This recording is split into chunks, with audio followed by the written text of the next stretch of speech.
어서오세요, 어서오세요. 도봉구 창동 사는 불량주부 망치부인이 운영하고 있는 생방송 시사 수다방에 오신 것을 환영합니다. 반갑습니다. 감사합니다. 어서오세요. 자, 오늘은 세월호 1년 119일이 되는 날입니다. 119 긴급하다는 얘기지요. 네, 아직도 돌아오지 못한 9분의 세월호 희생자분들을 특별히 더 기억해야 되는 오늘인 것 같습니다. 자, 어서오세요, 어서오세요. 망치부인입니다. 네, 밖에 지금 비가 오죠? 똥마려 와도 자꾸 나한테 자꾸 엄청 이쁘다 그러지 말어. 아, 우리 방 시청자들 중에 변태가 많어. 딴 날보다 왜 이렇게 좀 설사하느라고 지금 아랫배가 지금 살살 아픈데 이쁘다고 그러고 지랄이야. 여기는 지금 비가 와요. 근데 비가 어떤 비? 뭐 호랑이 시집가는 날, 여우가 시집가는 날. 여우가 시집가고 호랑이 장가간 날 있잖아, 왜. 햇볕이 비치면서 비 오는 조금 아까까지 그러더니 지금은 햇볕은 가린 것 같아요. 햇볕은 가리고 비가 한 차례 내렸어요. 거의 예보가 안 맞는 것 같아. 내가 추천을 못하잖아. 내가 추천을 몇 번을 눌렀는지 몰라.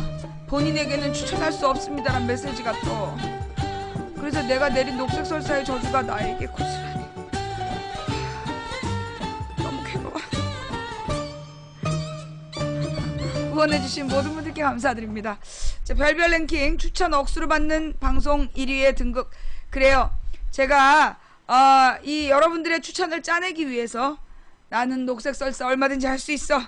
추천 안 한 인간들 잠자다가 녹색설사가 그득한 이부자리에서 눈 뜨고 싶지 않으면 당장 추천 버튼을 누르시기 바랍니다. 나 점심이요. 비밀인데. 여보. 라면. 네.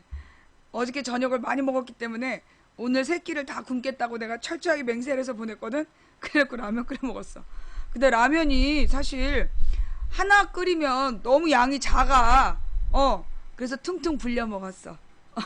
퉁퉁 불려가지고 냄비 한가득 불어날 때까지 기다렸다 먹었거든. 근데 오랜만에 라면을 먹었더니 배가 너무 아파. 아니 퉁퉁 불린 라면이라 그런가? 배 아파. 네, 어서오세요, 어서오세요. 예, 도봉구 창동 사는 불량주부 망치부인이 운영하고 있는 생방송 시사수다방에 오신 것을 환영합니다. 예. 나도 그래서 라면 잘 안 먹어. 라면 먹으면 살찐다고.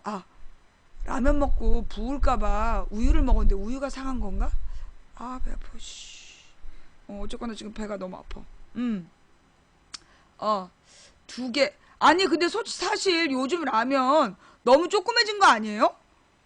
진짜 이게 점점 옛날에 우리 라면은 정말 이렇게 이만했어. 길이가 15cm 이상 됐던 것 같아. 그지? 되게 이렇게 직사각형으로 되게 길었었어, 맨 처음에 나온 라면은.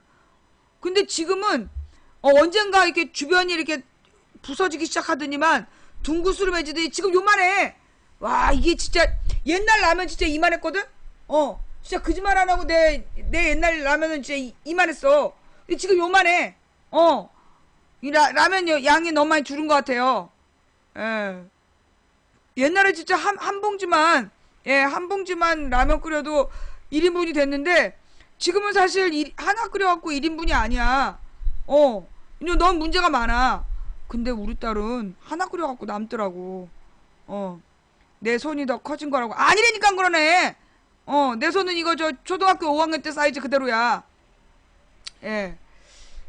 우리 딸은 그거 하나 끓여갖고 남기더라고. 그러니까는 내가 볼 땐 그래. 우리 조카 며느리가 이제 나랑 비슷한 식성을 갖고 있어요. 우리 조카 며느리가 우리 딸이랑 그 조카가 먹는 걸 보면서 하는 말이 쟤들은 저렇게 먹으니까 살이 안 찌는구나. 내가 어저께 우리 조카 손주 보여줬잖아.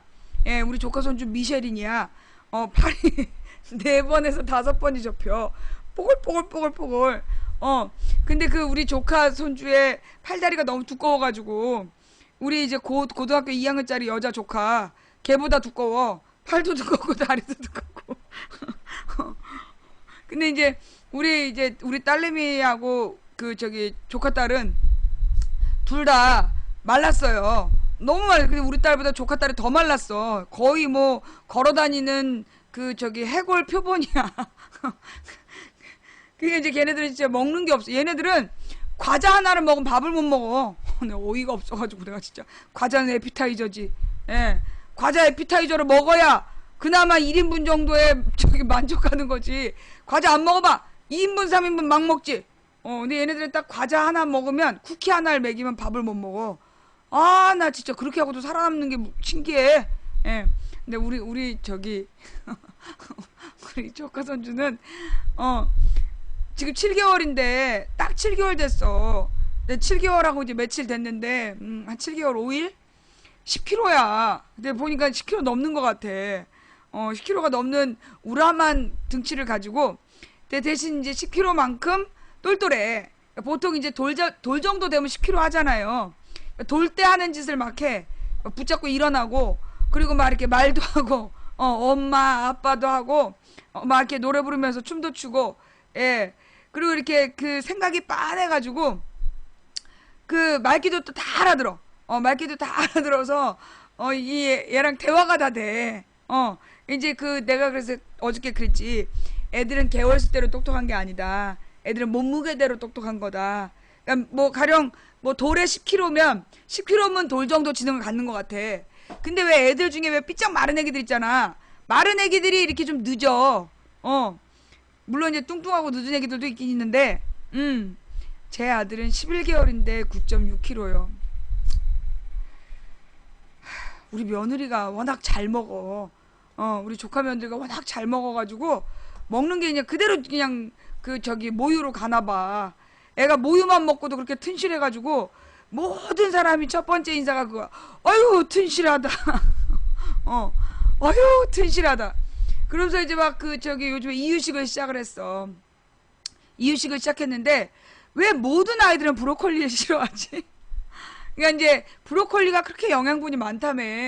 그래서 이제 브로콜리를 아이가 이렇게 그 좋아하게 하려고 브로콜리 인형도 사주고 사전 정치 작업을 막 한 다음에 브로콜리 미음을 끓여줬는데 내가 안 좋아해. 그 왜 인사이드 아웃이라는 애니메이션 있잖아요. 거기 보면 어떤 기억의 공포스러운 저장 공간이 나와.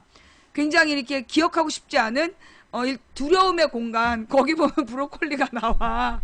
우리 저기 군대 간 조카 그놈도 브로콜리를 먹이려고 그러면 애가 막 토하고 그러는 거예요. 애들이 그렇게 브로콜리를 안 먹어. 근데 우리 그 저기 뭐지 7개월짜리 우리 조카 손주가 6개월까지는 모유만 먹고 이제 7개월째 접어들어서 미음을 먹기 시작한 거야. 이제 이유식으로 쌀을 곱게 갈아가지고 이제 그거를 미음을 끓여주면 얼마나 잘 받아 먹는지 몰라. 그러면서 이제 잘 받아 먹어. 그러다 이제 감자 미음까지도 잘 먹었대. 그리고 이제 뭐 소고기도 갈아서 넣어서 미음을 써서 주는 거예요. 이제 이유식으로. 브로콜리는 안 먹는다는 거야. 브로콜리 이유식은 굉장히 싫어한대. 절반 이상을 못 먹인다는 거야. 예. 나는 그 브로콜리가 참 맛있는데 그 고소하고 달콤하고 그러지 않아요? 난 브로콜리가 참 달고 고소해서 좋아하는데 애기들은 진짜 싫어해. 우리 그 저기 뭐야 우리 저기 족장님은 그래서 이제 특히 녹색 이유식 별로 안 좋아해. 브로콜리 이유식 아주 안 좋아하고 거기다 브로콜리에 청경채를 갈아 넣은 녹색 이유식 아주 안 좋아해. 근데 그 저기 이유식을 족장님이 먹을 때 보면 우리 손주가 먹을 때 보면 너무 귀엽게 먹는 거야. 막 너무 맛있게 먹어. 그리고 진짜 그 이제 동영상 이유식 먹는 동영상을 보면 한 번만 먹어봤으면 좋겠다. 참 조카 며느리한테 그 애기 이유식 한 숟갈만 갖고 와봐라 할 수도 없는 거 아니야. 너무나 그게 먹고 싶은데 애기가 너무 맛있게 먹으니까 그게 너무 먹고 싶은데 한번 먹어보자 말도 못하고 그게 너무 궁금했어. 근데 이제 엊그저께 만났을 때 그때 내 동생이 그 이유식이 데워졌는데 뜨거운지 손등에다 이렇게 덜어가지고 이 맛을 본 거야. 아, 그 순간 어찌나 부럽든지. 응? 맛있었어? 맛있었어? 예, 근데 아무 맛도 없대. 아니, 근데 그 아무 맛도 없는 걸, 아무 맛도 없는 걸 어쩌면 그렇게 맛있게 먹는지. 그러니까 애가 살이 찌는 것 같아. 막 그 모유도 너무 잘 먹어. 예, 그니까 이제 그 애기 먹는 거에는 간을 안 하잖아요. 그래서 그런가 봐. 근데도 이제 이 애는 뭔가 이제 어른들처럼 숟가락으로 뭘 먹기 시작했다는 게 그게 신기한 거야. 막, 그러면서 이제 잘 받아 먹는 거야. 그 다음에 이제 그 뭐지? 채소나 과일은 사과는 먹이고 복숭아는 애기들한테 안 먹인다며. 복숭아가 이렇게 그 알러지가 있을 수 있다고. 근데 이제 그걸 모르고 우리 이제 언니네 친손자거든. 우리 언니가 이제 얘한테 복숭아를 맛을 보게 한 거야. 좋다고 그걸 맛을 보고. 사실 얘가 나나 우리 동생한테는 잘 안 껴있어. 근데 우리 큰언니를 되게 무서워해. 그리고 가까이 잘 안 갔단 말이야. 그런데 그 복숭아를 한 입에 탁 이렇게 맛을 보게 하니까 얘가 그냥 자기 친할머니한테 딱 달라붙어가지고 막 그 애절한 눈빛으로 복숭아 뭐 달라고. 나중에 이제 그 우리 조카가 찾아보니까 복숭아는 아기들이 알러지 위험성이 있어서 제일 늦게 먹이는 거라고 그렇게 나와 있었다는 거야. 근데 뭐 우리 조카는, 우리 손주는 알러지 그런 거 없더라고. 그리고 지난번에 장염에 걸렸을 때 애가 일주일 동안 설사를 했어요. 그럼 이제 일주일 동안 설사를 하게 되면 6개월이 딱 지나니까 장염에 걸리더라고. 그래서 이제 계속 일주일 내내 설사를 하는데, 그러면 이제 애기들이 설사를 했을 때 제일 심각한 문제가 열이 오르는 거랑 그 다음에 탈수증이 걸리는 거래요. 열이 오르고 탈수 증상이 되면 뇌가 고장난대. 그래가지고 이제 제일 심각한 게 그런 부분이다 이랬는데, 애가 탈수는 탈수인데, 아니 뭐지, 장염은 장염인데 열이 없어가지고 열이 안 나서 얘가 장염이냐 아니냐가 계속 고민이었던 거야. 그 다음에 이제 탈수가 되게 고민이었던 거죠. 근데 의사 선생님이 장염 일주일 동안 설사한 애가 침이 이렇게 많이 나오냐고. 원래 탈수 증세의 특징이 애가 침이 안 나오는 거래. 근데 우리 손주는 그 장염 일주일 동안 설사를 하면서도 애가 침이 너무 많이 고이는 거야. 그 의사 선생님이 얘 침이 너무 많이 나오는 걸로 봐서 탈수는 가능성이 없는 것 같다고. 그리고 이제 뭐 탈수도 걱정이 없고. 그리고서 이제 설사만 쭉 하다가 끝났어. 설사만 쭉 하다 끝나고, 보통 이제 애기들이 이렇게 예방주사를 접종을 하면 막 밤에 앓고 그러잖아. 그리고 막 되게 많이 울고. 근데 우리 조카 손주는 별로 울지도 않아. 그리고 내가 볼 때는 허벅지가 너무 두꺼워가지고 그 예방접종 그 균이 허벅지를 뚫고 들어가지 못하는 것 같아. 지방 측에서 분해되는 거 아닐까 싶어. 원래 이 그 약이 근육까지 가서 이렇게 흡수가 돼야 되잖아. 보니까 얘는 허벅지가 너무 두꺼워가지고 허벅지 지방층에서 그냥 고여있는 거 아닌가 싶어. 한 번도 얘는 예방접종을 맞고 운 적이 없어. 병 앓은 적이 없어. 예. 그래서 이렇게 튼튼하게 잘 자라고 있어요. 예. 그래서 요즘에는 그 아빠, 엄마를 이제 배운 거야. 이제 배고플 때는 두 손을 모으고 엄마 그러고, 이제 보통은 아빠를 부르면서도 놀고, 아빠를 부를 때 꼭 노래하듯이 빠빠빠빠 하면서 이렇게 춤추듯이 불러. 얼마나 귀엽고 이쁜지. 잠깐만요.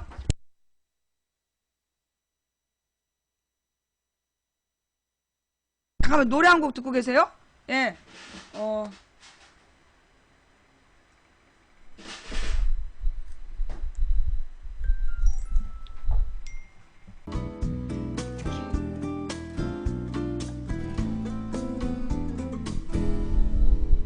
우리 조카 손주의 허벅지. 우리 조카 손주가 너무 이뻐갖고 다 보여줄 순 없고. 예. 보이시나요, 허벅지?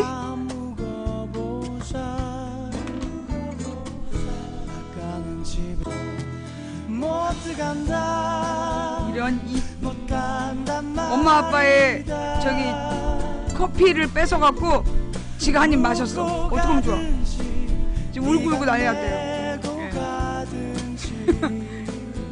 좀 더 큰 사진으로 보면, 예, 이러한 허벅지를 가진, 네, 이러한 허벅지를 가진 우리 손주가. 그래서 내가 볼 때 얘 다리로 그 저기 예방접종이 안 들어가는 것 같아.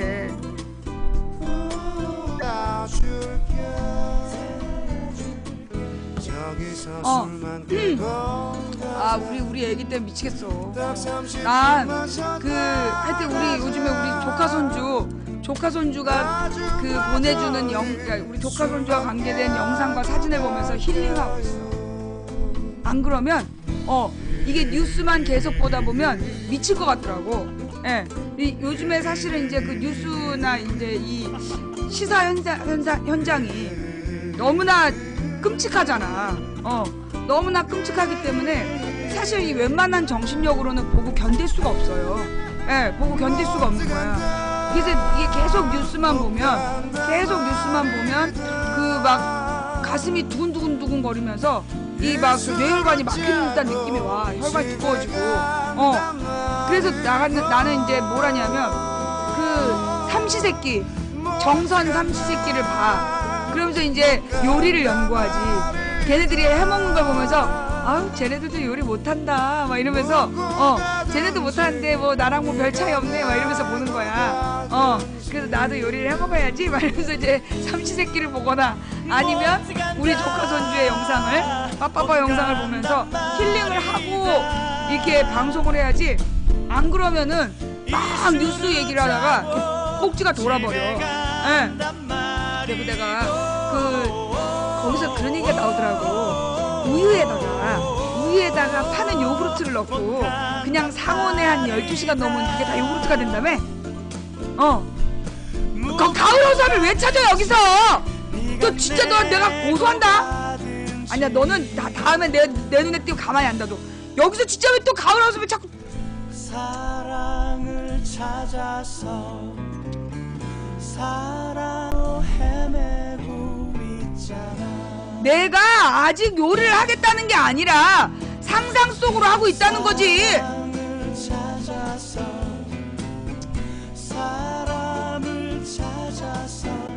아니 그냥 저기 상온에 놓던데? 보니까 우유 1000ml에다가 파는 그 유산균을 딱 넣고 한 12시간 상온에 딱 놓으니까 얘가 이렇게 싹 그 요구르트가 되더만. 근데 우리 딸한테 요구르트 해주겠다 그랬지. 그랬더니만 딸이 기겁을 하고 우리 신랑 그런 거 이거 프로 보면 안 되겠다고. 이 프로 보면 안 된다라면서 막 못 보게. 미치겠어 진짜. 왜 이러는 거야? 얘네 왜 이래 진짜.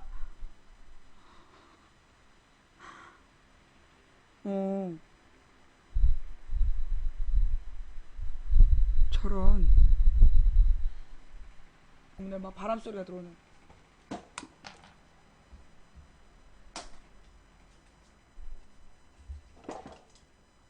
아니 근데 거기서 보니까 그렇게 이제 그 요구르트를 우유에다 넣어가지고 하루 동안 저기 상온에 놓으면 요구르트가 되더만. 그 다음에 그거를 면포에다가 이렇게 걸러서 두면 그게 또 크림치즈가 되고 크림치즈가 된다고 막 나오더라고. 한번 해보려고. 그래서 이제 우리 딸이랑 신랑이랑 없을 때 한번 해보려고. 그 있을 때는 절대 주방에 출입이 금지되기 때문에 없을 때 한번 해볼까 지금 생각 중이야. 그래서 나 그거 보면서 아유 뭐 요리 별거 아니구만. 다들 비슷하게 하던데. 난 원래 내가 요리에 대해서는 굉장히 아이디어가 풍부한 사람이야 내가. 내가 나의 요리를 사람들이 이해를 못해서 그렇지. 내가 굉장히 요리에 대한 어떤 신념이 있고 어떤 그 뭐라 그러나 애정이 있고 요리하는 행위 자체에 대한 어떤 그 로망이 있는 사람이야. 근데 내가 어렸을 때 어렸을 때는 아니고 내가 이제 애를 낳으면서 뱃속에 아기가 있을 때 내가 이제 아기가 태어나면 주방에서 딱 앞치마를 두르고 요리를 하고 신랑이 오고 밥을 해놓으면 신랑이 오고 이런 걸 내가 꿈꿨는데 우리 신랑이 아침에 저녁밥까지 해놓고 나가더라고. 아침에 출근하기 전에 저녁밥 해놓고 나가고 그리고 들어와가지고 이제 들어오기만 하면 애를 홀딱 뺏어버리면서 당신 하고 싶은 거 하라 그러면서. 그 내가 이제까지 좀 안 됐어. 이제 그러다가 이제 우리 조카들이 사고치고 우리 집으로 오면 그때 내가 이제 그 영혼을 치유하는 음식을 해줬지. 이탈리아로 가는 꿈. 그때도 이제 텔레비 보다가 여행 프로를 가만히 보고 있는데 토마토를 구워 먹더라고. 토마토를 삶아 먹고 그 다음에 바나나도 삶아 먹고. 그래서 내가 이제 그 물을 펄펄 끓이면서 우리 조카가 지네 엄마랑 싸우고 가출했을 때 내가 이제 큰 솥단지에다가 내가 옛날에 첫 번째 요리를 실패했었잖아. 그때 그 된장국 끓일 때 신혼초에 이제 그 된장국 끓일 때 조그만 냄비에서 시작했다가 그 설거지 너무 많아져갖고 신랑이 다시는 음식을 못하겠어. 그 내가 그때 기억을 딱 가다듬어서 아예 초장부터 큰 그릇에 시작을 했지. 큰 그릇에 시작을 해가지고 물론 우리 신랑이 그게 설거지거리가 많아서 다시 주방에 오지 말라고 그랬는지 나의 첫 된장찌개가 마음에 안 들어서 그랬는지 잘 모르겠어. 좌우지간 이번엔 처음부터 큰 솥단지에다가 물을 펄펄 끓이고 거기에다가 이제 그 토마토하고 바나나를 딱 썰어 넣었지. 근데 별로 맛이 안 나는 것 같더라고. 그래가지고 이제 고추장 넣고 간장 넣고 된장 넣고 거기다가 옛날에 우리 동네에서 제일 인기 있는 떡볶이집 아줌마가 내가 정말 단골이었거든. 내가 하루도 빼놓지 않고 꾸준히 가고 비가 오나 눈이 오나 가니까 그 아줌마가 그 연탄 난로에서 딱 떡볶이를 해주면서 너한테만 알려주는 비법이라고. 나 초등학교 4학년 때 그 떡볶이집 아줌마가 너한테만 알려주는 비법인데 떡볶이에 카레가루를 넣는 거다 그랬어. 우와, 그때 내가 진짜 그 아줌마의 그 비밀을 전수받고 나 정말 이 동네 짱 먹을 뻔했잖아. 근데 얼마 뒤에 그 아줌마네 가게가 털려가지고 아까 그 아줌마는 거기가 헐렸어. 그래갖고 다시는 그 카레 넣은 떡볶이를 먹을 수 없었지만 그래서 나는 그때부터 생각했지. 카레가루가 마법의 가루다. 카레가루를 한 숟갈을 넣으면 모든 요리가 맛있어진다는 그 아줌마의 말을 나는 늘 기억했어. 그래서 내가 이제 고추장, 간장, 된장, 그 다음에 이제 카레가루도 넣고 그래도 멀겋더라고. 그래가지고 이제 집에 있는 이 야채를 다 썰어 넣었지. 있는 대로 다 감자, 호박, 오이, 배추 이런 걸 다 넣는데도 별로야. 당근 이런 거. 그래가지고 이제 다시 빨리 슈퍼에 가가지고 스파게티 소스를 한 병 사가지고 그걸 딱 넣었잖아. 그래가지고 이제 바짝 졸였지. 그랬더니만 역시 요리는 오랜 기간의 인내심이 갖고 오는 그 어떤 맛이 있는 거야. 오래 졸이니까 이 밥 비벼 먹기 딱 좋은 죽이 되더라고. 왜 웃어? 근데 이제 그 요리를 하는 동안에 한 2시간 걸렸어. 한 2시간 동안에 그 요리를 했는데 그때 우리 조카가 엄마하고 싸우고 가출했었는데 2시간 동안 벌써 화해했더라고. 이 썩을놈 새끼가 엄마한테 문자를 100개인가 보냈어. 엄마 나 좀 살려주세요. 잘못했어요. 이러면서 동생이 구하러 왔더라고. 그래서 결국은 이제 못 먹어본 거지. 갔다 와. 무사히 돌아와. 예. 어쨌거나 중요한 건 나의 요리는 이 사춘기 한참 문제의 격동의 시기를 겪고 있는 질풍노도의 시기를 겪고 있는 사춘기 남학생을 부모님의 품으로 돌아가게 하는 영혼의 치유식이었던 거지. 얼마나 조카가 영혼이 치유가 됐으면 엄마한테 문자 보내고 화해하고 집으로 돌아갔겠어. 나는 언제든지 안 먹었지. 그게 일단 실험 대상이 있어야 되는데 그때 우리 조카들이 다 도망가고 우리 딸도 막 아빠한테 울고 일러가지고 그거 그냥 신랑한테 줬어. 신랑이 아무도 모르게 뒤처리했다 그러는데 그거 누가 혹시 먹었을까봐 걱정은 돼. 그리고 내가 했던 요리가 하여튼 첫 번째로 밥을 해갖고 신랑이 부상을 당하고 2번째 된장찌개를 끓였고 3번째가 이탈리아로 가는 꿈이었어. 그리고 이제 4번째가 우리 용식이 오빠가 우리 집에 왔을 때 나 때문에 구속됐던 용식이 오빠 생각하면 내가 늘 미안해서 우리 집에 처음으로 방송하러 오신 날 내가 깻잎 씻고 무쌈 얹어서 그 번데기 그 전자레인지 데운 이거 전부 다 먹어도 되는 것들이야. 내가 진짜 뭐 요리를 했으면, 내가 요리를 했으면 위험할 수 있다고 쳐. 전부 다 있는 통조림 번데기에, 깻잎 씻고, 그냥 바로 뚜껑 따서 먹을 수 있는 무쌈에, 그래서 그렇게 싸서 줬는데, 우리 신랑이 다시는 그런 짓 하지 말라고, 다시는 그런 짓 하지 말라고 고소당한다고 그래가지고, 내가 그래서 지금까지 남들한테 요리를 못 해주고 있잖아. 용식이 오빠 그 뒤로는 안 와, 잘. 내가 맨날 문자를 보내서, 용식이 오빠 언제 우리 집에 방송하러 오실 건가요? 시간 맞춰보자. 그러고 답이 없어.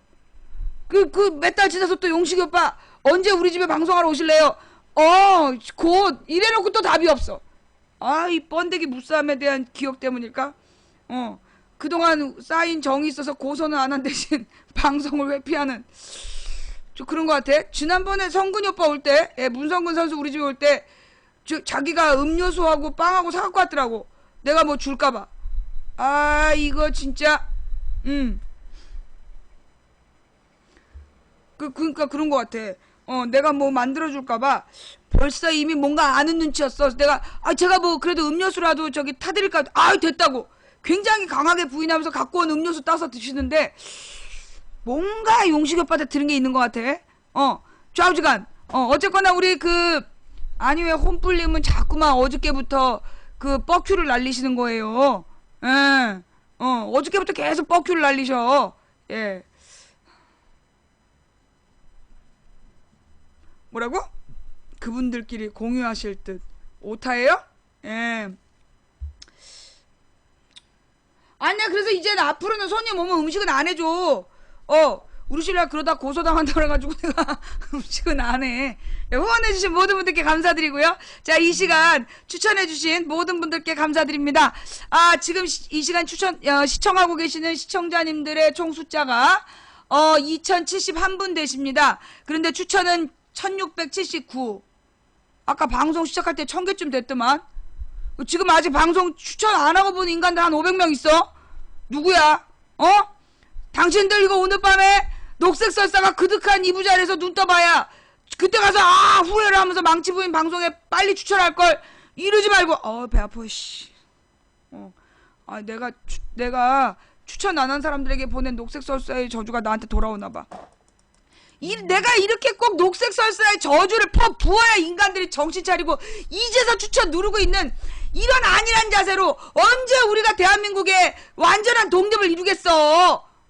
친일파를 척결하고 역사를 바로 세우고 대한민국을 완전한 독립을 이룬 뒤 상식이 통한 합리적인 민주사회를 만들려면 망치 부인이 협박하기 전에 추천을 했어야지. 언제까지 그렇게 안일한 자세, 게으른 자세로 있을 거야. 정신 똑바로 차리고 방송 들어오자마자 망치 부인 얼굴을 보자마자 일단 습관적으로 추천을 누르는 그래서 추천 하루에 한 번만 됩니다라는 메시지를 확인해야 비로소 안정감을 넣는 그런 자세를 가져야 될 거 아니야.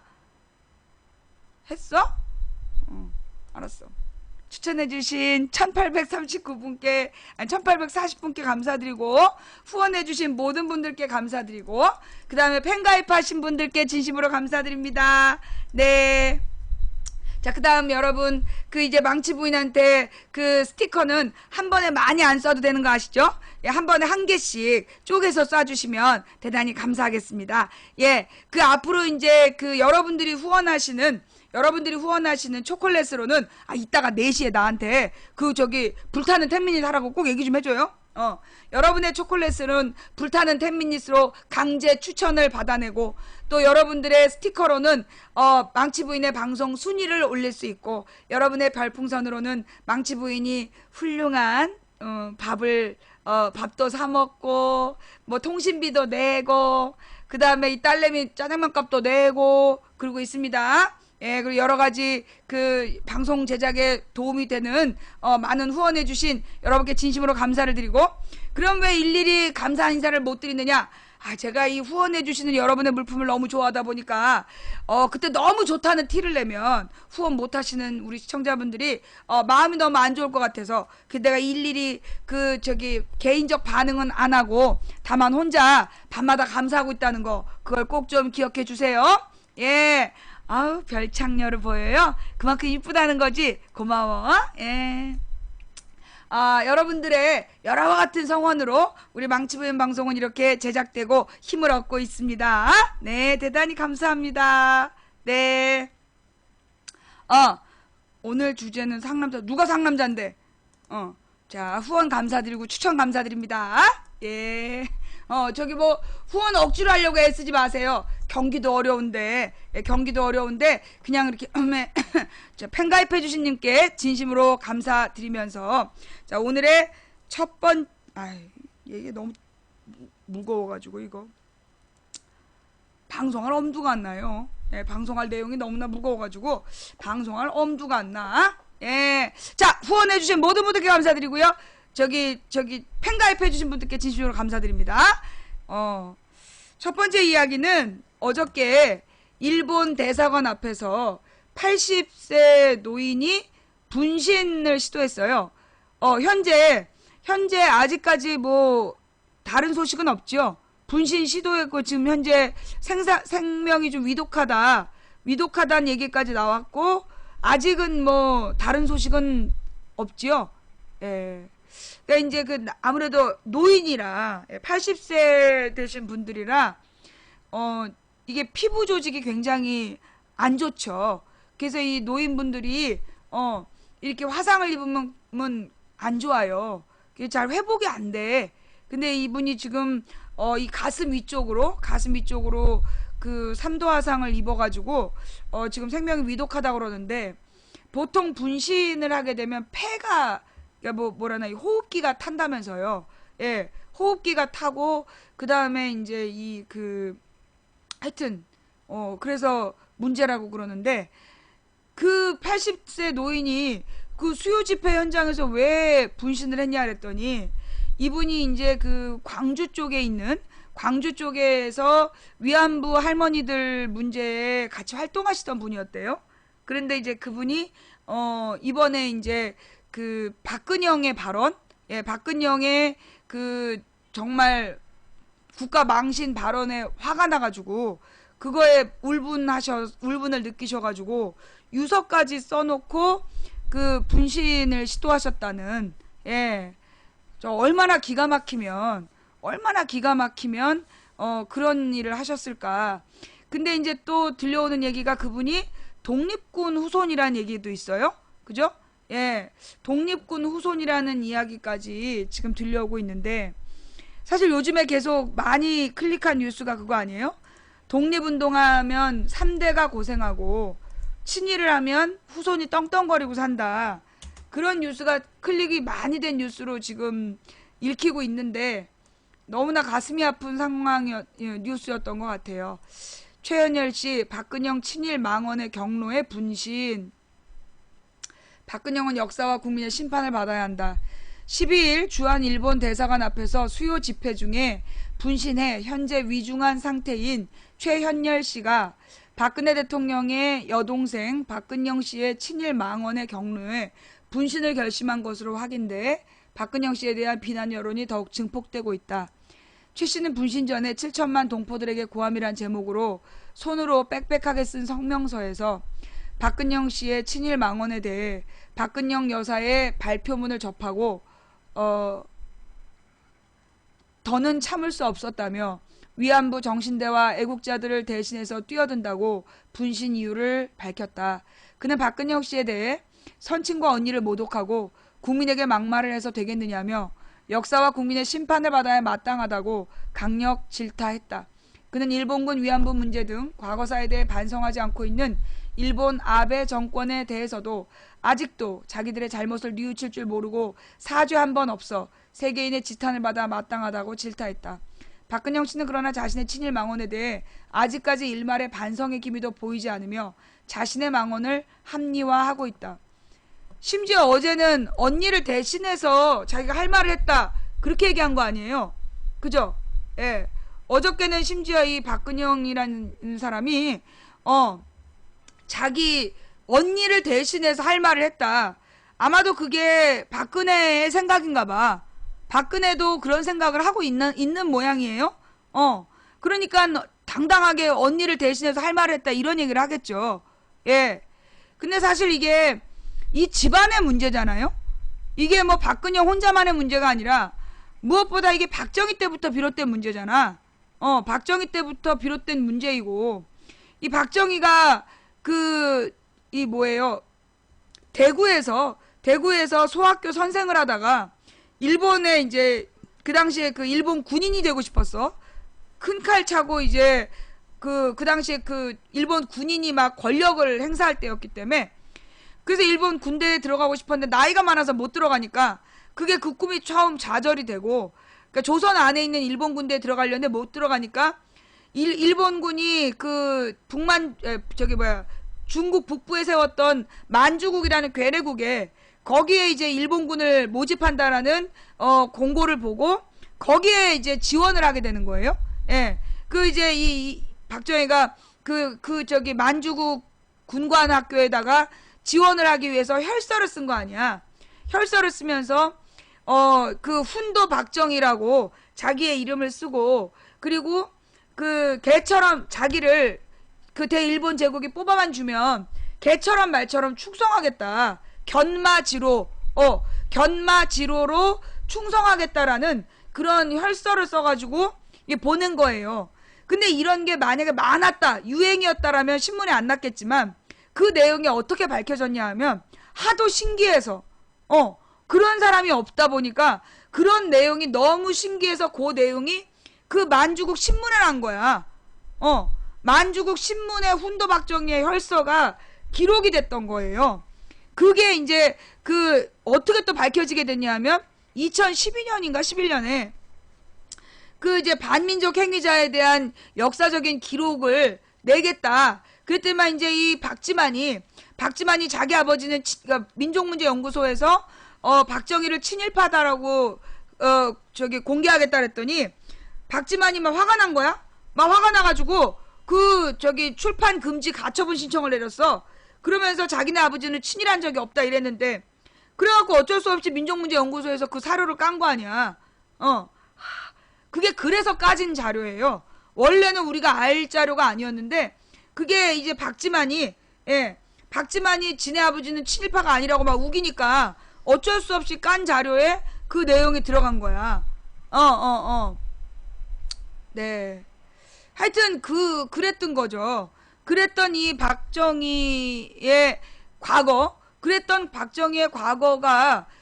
그 딸들에 의해서, 가령 지금 이제 이 조선일보가 소위 지금의 맨 처음에 만들어진 조선일보가 지금의 방씨 일가의 조선일보하고 다른 거 아시죠?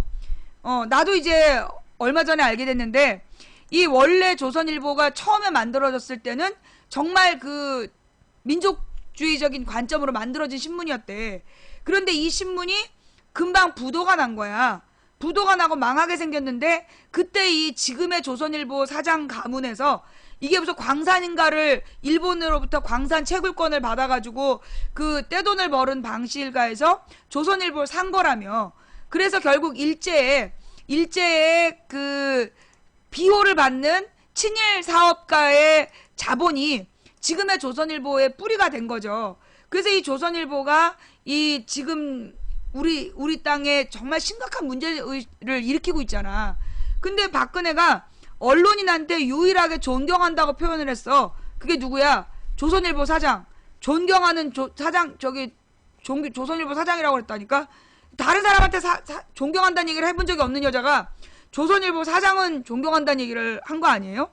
그러면서 이 조선일보가 지금 퍼뜨리고 있는 내용이 소위 이승만이 건국의 아버지다. 그리고 이 친일파들이 그 당시에 어쩔 수 없는 선택이었다, 내지는 그들의 역할이 조선인을 구했다, 이런 주장을 하고 있는 언론사잖아요. 그런데다가 지금 그 여동생인 박근영이 왜 자꾸 일본에다가 사과를 요구하느냐, 일본에다 사과를 요구하느냐 이러면서 그 일본 인터뷰를 한 거 아니에요. 그것도 사실 그런 일이 드문 일이라며.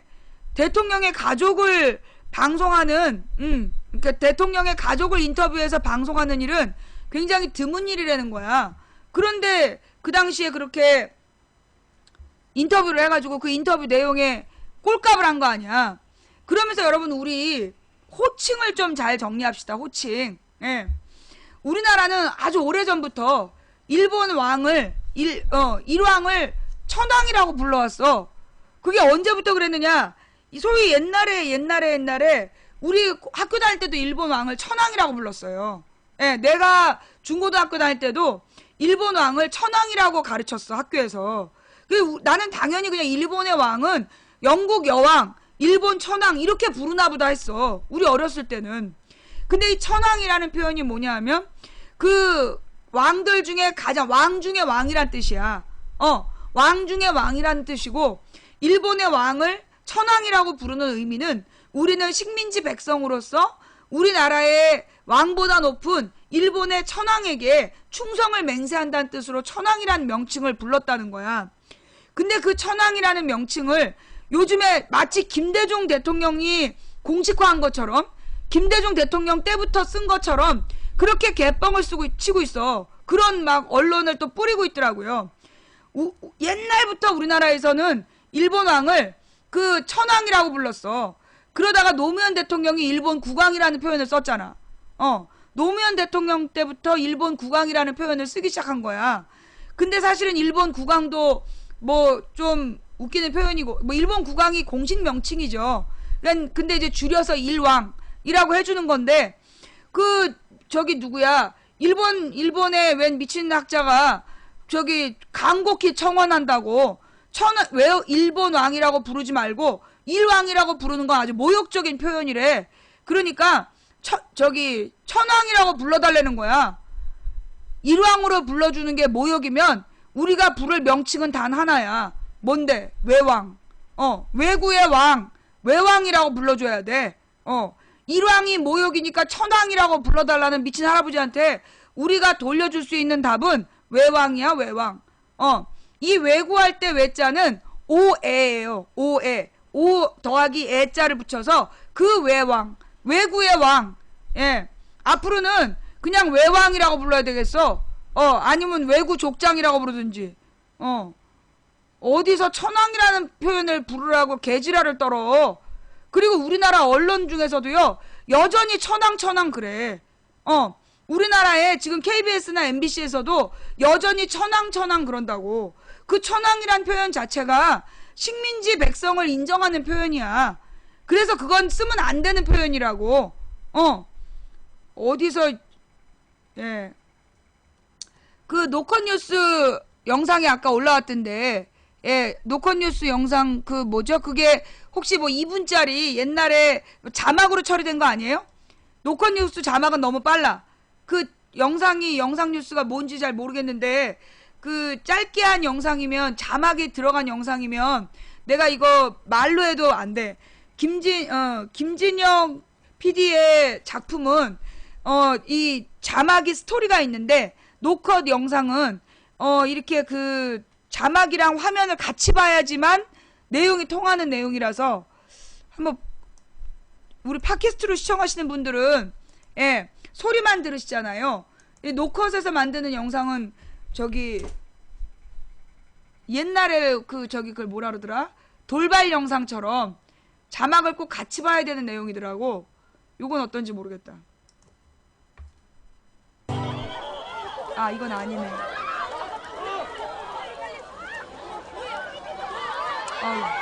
근데 이거 우리 지금 방송에서 보여줄 수가 없는 영상이네.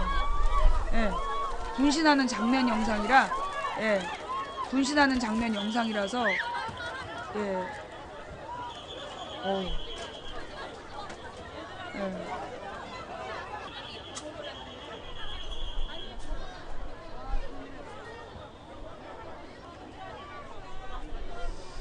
일단 글로만 읽어드릴게요.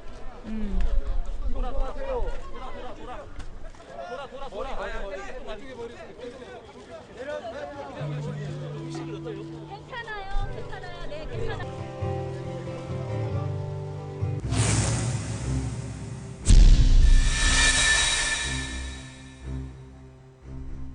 이건 그냥 막 플레이가 돼버리네.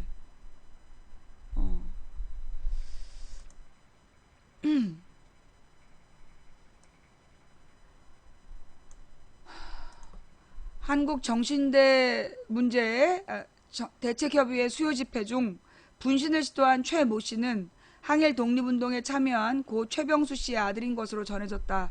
최 씨가 속한 근로정신대 할머니와 함께하는 시민모임은 12일 보도자료에서 그의 부친은 항일 독립운동에 참여한 최병수 씨로 1932년 6월 조선독립 쟁취를 목적으로 한 영암 영보 농민 독립만세 시위 사건에 참여해 치안유지법 위반 등의 혐의로 1년형을 선고받은 바 있다고 밝혔다. 모임에 따르면 분신을 시도한 최 씨는 지난 2013년 5월 처음 시민모임 사무실을 찾아왔으며 이듬해 4월부터 후원회원으로 활동했다. 이후 일본의 미쓰비시를 상대로 한 손해배상 소송 재판 때마다 법정을 찾아 위안부 피해 할머니들을 격려하는 등 국권회복과 민족문제에 관심을 가져왔다는 게 모임의 설명이다. 모임 측은 역사적 진실마저 부정하는 아베 정부의 역사 왜곡에 항거하기 위해 분신이라는 극한적인 방법을 선택할 수밖에 없었던 현실에 안타까운 마음을 금할 수 없으며 빠른 쾌유를 기원한다고 말했다. 앞서 최 씨는 이날 오후 12시 40분 서울 종로 중앙동 일본 대사관 앞 정대협 집회 현장에서 스스로 몸에 신호를 뿌리고 불을 붙여 분신을 시도했다. 최 씨는 현재 영등포구 한강성심병원으로 옮겨져 치료를 받고 있으며 전신에 화상을 입어 의식이 없는 상태라고 병원 측은 설명했다. 근데 이제 주로 이 가슴하고 얼굴 부위가 심한 화상을 입었다는 얘기잖아요. 예. 분신이라는 게 뭐냐 하면 그 자기 몸에 불을 지르고 그 스스로 이제 자결을 하는 그런 방식이에요. 원래는 이게 이제 원래 이게 이제 불교에서 나온 그걸 뭐라 그러더라? 그 자신의 몸을 불태워서 그 부처님께 공양을 드리는 인신 공양인가? 거기서 나온 거예요. 그러니까 이제 자신의 몸을 소신공양이 공식 명칭인가 봐. 그러니까 이제 자신의 몸에 불을 지르고 그래서 그 불 지른 몸으로 그러니까 원래 그 기름을 계속 마신대. 한 달 동안 밥을 안 먹고 기름을 계속 마셔서 몸에 기름을 가득 채운 다음에 그 자기 몸에다 불을 놓는 거예요.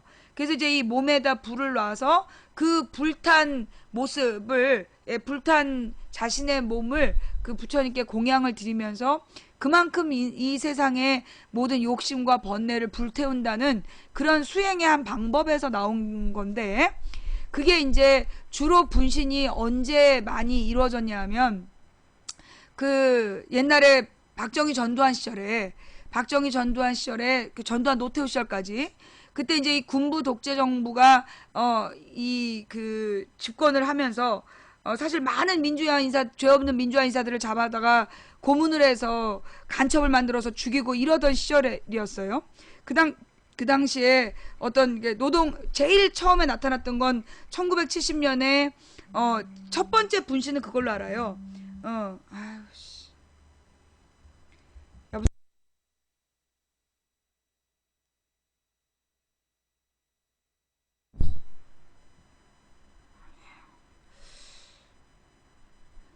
우리가 알고 있는 가장 대표적인 분신은 전태일 열사 기억하시죠? 박근혜가 대선 직전에 가서 헌화하고 막 그 노동계한테 용서를 구할 때 찾아갔던 그 동상이 전태일 동상인데 전태일 열사가 어떤 분이냐면 이 사람이 이제 초등학교만 졸업했던가 중학교를 다니다 말았던가 그리고 이제 청계천의 공장에 와서 일을 하던 노동자였어. 근데 이제 어느 날 이 노동 조건이 너무나 안 좋은 환경에서 그 여성 노동자들이 막 기숙사에서 강간당하고 그리고 막 그 화장실도 못 가면서 그리고 그 당시에 공장의 모습이 보통 이제 방에 칸막이를 한다 그러면 우리는 이렇게 벽을 치는 걸로 알잖아. 그 당시에 청계천의 모습은 가로로 한 층을 마루를 만들어서 두 층을 만드는 거야. 안진뱅이 재봉틀을 놓고 그 여자 공장 노동자들을 거기 안진뱅이 재봉틀에 18시간씩 노동을 하게 하는 거야. 그러면서 졸려갖고 잘못하면 그냥 그 공업용 미싱에 손가락이 잘리고 막 손가락 뼈가 다 부서질 정도로 그런 고통을 당하면 바로 잘라냈어. 바로 그냥 저기를 비우라고 재봉틀을 다른 여자애로 채워야 된다고 그냥 3일치 월급을 주면 많이 준 거로 그냥 그날로 잘리는 그런 일들이 비일비재하던 시절에 이 전태일 열사가 어느 날 근로기준법이라는 걸 알게 돼요. 그래서 그 근로기준법이라는 게, 예, 근로기준법이라는 게 그 당시 우리나라에 있던 법이었어. 그래서 이 근로기준법이라는 게 뭐냐? 8시간 이상 노동을 시키면 안 된다. 그 다음에 미성년자를 노동시키면 안 된다. 이런 걸 포함해서 이 노동 3권을 보장한 내용이었던 거예요. 이게 이제 1945년에 전 세계가 그 수정자본주의를 받아들이면서 그 당시에 노동자의 권리를 보호하는 게 경제체제를 보호하는 가장 안전한 길이다. 이게 공유가 된 거야. 그래서 전 세계에서 이 1945년 이후에 유엔 인권선언이 나타나고 그 유엔 인권선언에 따라 노동자의 인권을 보호해야 되는 그게 모든 국가의 원칙이 됐단 말이야. 적어도 이제 자유민주주의 국가라면. 그래서 우리나라에도 근로기준법이 있었던 거예요. 그런데 이 근로기준법에 소위 노동자들은 노동조합을 만들 수 있다. 노동조합을 만들어서 회사에다가 단체 협약을 요구할 수 있다. 근데 회사가 단체 협약을 받아들이지 않으면 단체 행동을 할 수 있다. 이게 근로 3권이야. 노동 3권을 보장한 법이 있었고, 그런데 그 법이 전혀 지켜지는 나라가 아니었어. 그래서 1970년에 이 전태일 열사가 자기 몸에 불을 지르고 금방 죽지 못했어요. 그 며칠 동안을 고통 속에서 울부짖다가 이제 사망을 하는 거예요. 분신이 굉장히 고통스러운 저항의 방법이야. 그래가지고 이제 이 전태일 열사가 자기 몸에 분신을 하는 바람에 이 분신 투쟁이 처음 시작이 됐고, 그 뒤로 우리나라에서 많은 노동운동가들, 그리고 많은 민주화운동가들이 스스로 자기 몸에 불을 지르고 분신을 해서 이 뜻을 표하고 갈 수밖에 없었던 그런 시절이 있었는데, 사실 저는 분신이라는 방식을 안 좋아해요. 예. 내가 분신이라는 방식을 안 좋아하게 된 이유는 뭐였냐면, 그때 2009년에 노태우 정권 때였어. 노태우 정권이 뭐라 그러나, 아니 2009년이 아니라 언제 1991년도였어. 그때 노태우 정권 때였는데 굉장히 많은 그때 이제 이 노태우 정권 때였는데 학생들이 막 민주화 운동을 할 때 어떤 여학생이 이 진압돼서 죽어요. 그러니까 먼저 강경대가 죽고, 먼저 강경대라는 그 학생이 이 진압을 당해가지고 전투경찰한테 진압당해서 죽고, 그 다음에 또 성균관대 또 여학생 하나가 그렇게 또 경찰의 강제 진압으로 죽게 돼. 그러니까 이제 여기에 열받은 이제 민주화 운동가들이 돌아가면서 막 분신을 한 거야. 그래갖고 그때 10명 가까이가 분신을 해요. 강기정. 그러니까 김기정. 강경대 김기정 열사 아니에요? 김기정 아니야? 강기정 아니라? 예. 강경대 열사랑 김기정 열사 이런 사람들이 경찰의 강제 진입으로 죽음을 당했어요. 그래서 그래가지고 이제 그 당시에 그 분신 정국이 만들어지는 거야. 근데 그때 그 분신하는 과정에서 마지막 분신에 문제가 생겼어. 마지막 분신에 문제가 생겼는데 뭐였냐면, 마지막으로 분신한 사람의 유서가 대필됐다. 즉 이 분신이 그때 이제 누구야, 김남준가 그 시인 있잖아. 변절 시인이라고 얘기되는 그 시인이 죽음의 구판을 걷어버려라, 그런 시를 지었어요. 더 이상 분신하지 말라고 그런 시를 지었는데, 그 시를 짓고 나서 그 시인은 완전히 모든 민주화 인사들한테 그러니까 때로 욕을 먹어. 그러면서 이분이 그때부터 김지하였나? 김지하 씨가 주인공 시인인가? 예. 그래서 그 김지하 시인이 그 사건으로 등을 돌리게 돼. 민주세력에서 등을 돌리게 되는 사건인데, 하여튼 그 분신이 계속 이어져. 계속 며칠에 걸쳐서 계속 분신이 일어나는 거야. 그러니까 이제 이 마지막에, 그러니까 그 당시에는 아마 목숨을 걸고 싸우겠다는 민주화 인사들의 뜻이었겠지만, 그 분위기가 너무나 공포스러웠어. 그러다가 맨 마지막에 그 분신을 한 사람의 유서가 대필됐다라고 이놈들이 딱 물타기에 들어간 거야. 그래서 그때 강기훈 씨였나? 강기훈 씨가, 강기훈이라는 사람이 유서를 대필했다. 그러니까 진짜 그 죽은 사람이 직접 유서를 쓴 게 아니라, 죽은 사람이 쓴 유서가 아니라, 그 시민운동가들이, 그러니까 그 저기 뭐야, 소위 이제 그 조직에서 강제로 분신의 명단을 짜고 그들에게 분신을 강요했다. 이런 이제 그 주장을 하면서 유서가 대필됐다는 날조 사건을 일으켜. 사건을 조작해가지고 그 유서가 대필됐다. 그게 얼마 전에 무죄 받았어요. 1991년에 강기훈이라는 사람이 그 당시 무슨 단체 활동가였어. 근데 그 사람이 친구의 죽음에 유서를 대신 써줬다. 그래서 친구를 자살을 방조했다. 감옥을 가. 분신해서 죽은 친구를 자살하도록 시켰다라는 누명을 쓰고 감옥에서 몇 년을 썩었어요. 감옥에서 몇 년을 썩고 나와서 그 다음에도 계속해서 이 사람은 친구에게 죽음을 강요하고 그리고 유서를 대필한 사람으로 살아왔던 거야. 그러다가 몇 달 전이야. 두세 달 전에 지난 5월인가 4월에 이 무죄 판결 받았어요. 과거사 진상 해가지고. 근데 그 당시에도 이미 일본이나 미국의 그 필적 전문가들이 이 유서는 대필된 게 아니다. 강기훈의 필체와 다르다. 그 얘기를 계속했어. 그때 일본인 그 필적 전문가도 와서 이거 대필한 거 아니다. 강기훈의 필체가 아니다. 미국에도 보내도 이거 강기훈의 필체가 아니다. 그랬었어요.